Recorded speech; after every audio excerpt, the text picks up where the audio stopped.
സംസാരിക്കുന്ന സമയത്ത് രക്തമിങ്ങനെ കിനിഞ്ഞു വരുന്ന ഘട്ടത്തിൽ പോലും പുഞ്ചിരിയോടുകൂടെ മാത്രമേ അവിടെ നിന്ന് സംസാരിക്കുള്ളൂ. അൽഹംദുലില്ലാഹ്. പലപ്പോഴും ദാറുൽ ഹുദായുടെ പള്ളിയുടെ മിമ്പറിൽ വന്നുകൊണ്ട് അവിടെ ഇരുന്നുകൊണ്ട് ചോദിക്കുന്നു, ക്യാൻസറിന് എന്താണ് പറയുക? വിദ്യാർത്ഥികൾ മറുപടി പറഞ്ഞു സർത്താനെന്ന് പറയും. അദ്ദേഹം പറയും സർത്താനെന്ന് പറഞ്ഞാൽ ഞണ്ടെന്നല്ലേ അർത്ഥം, ഞണ്ടിനല്ലേ സർത്താനെന്ന് പറയുക? ഞണ്ട് ഇറുക്കുന്ന പോലെയുള്ള വേദനയാണ് എന്റെ വായിൽ ഇപ്പോൾ അനുഭവപ്പെട്ടുകൊണ്ടിരിക്കുന്നത്. ഇത് പറഞ്ഞുകൊണ്ട് മഹാനവറുകൾ പുഞ്ചിരിക്കുമായിരുന്നു.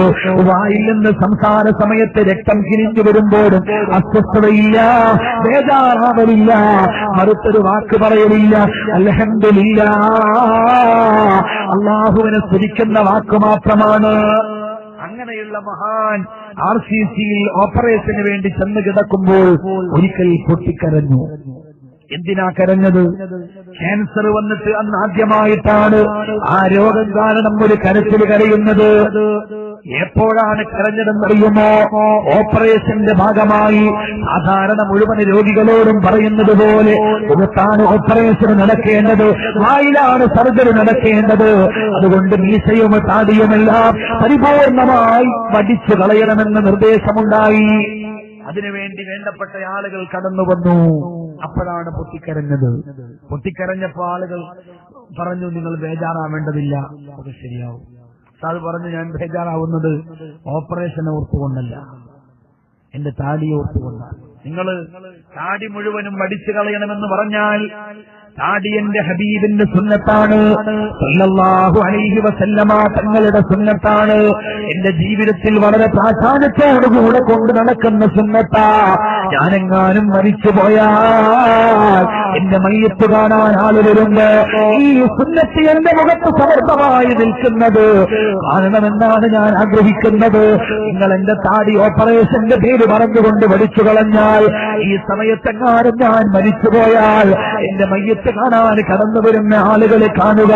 അല്ലാഹുവിന്റെ റസൂലിന്റെ സുന്നത്തിനോട് പരിപൂർണമായും എതിര് ചെയ്ത് കിടക്കുന്ന എന്റെ മുഖമാണ്. എനിക്കത് ആലോചിക്കാൻ സാധ്യമല്ല. മരണം എപ്പോഴാണ് വരികയെന്ന് പറയാൻ കഴിയില്ലല്ലോ.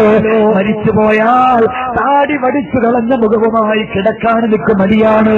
അതോർത്തുകൊണ്ടാണ് ഞാൻ പൊട്ടിക്കരഞ്ഞത്. ആ വാക്ക് കേട്ടപ്പോൾ ഡോക്ടർ പൊട്ടിക്കരഞ്ഞു, കൂടെയുള്ള ആളുകൾ പൊട്ടിക്കരഞ്ഞു.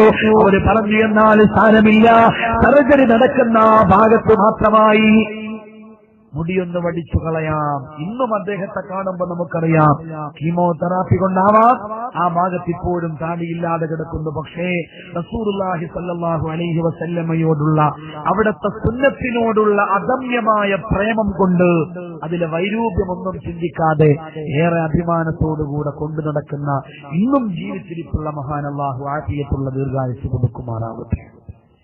അല്ലേ? സല്ലല്ലാഹു അലൈഹി വസല്ലമയെ അറിയുമ്പോഴാണ് അവിടത്തോട് ഇഷ്കുണ്ടാവുക. ഇഷ്കുണ്ടാകുമ്പോഴാണ് സുന്നത്തിനോട് അത് ഫോളോ ചെയ്യാനുള്ള ത്വര നമ്മുടെ ഉള്ളിൽ അറിയാതെ ഉണ്ടാവുക. അള്ളാഹു നമ്മെ അനുഗ്രഹിക്കുമാറാവട്ടെ. മലയാള മണ്ണ്, നമ്മുടെ ഇന്ത്യയുടെ മണ്ണ് തന്നെ പ്രവാചക സ്നേഹത്തിന്റെ കാര്യത്തില് നബി സല്ലല്ലാഹു അലൈഹി വസല്ലമയെ അറിയുന്ന വിഷയത്തില് ഒട്ടും പിശുക്ക് കാണിക്കാത്ത മണ്ണാണ്. അല്ലേ? അബുൽ ഹസൻ അലി നബി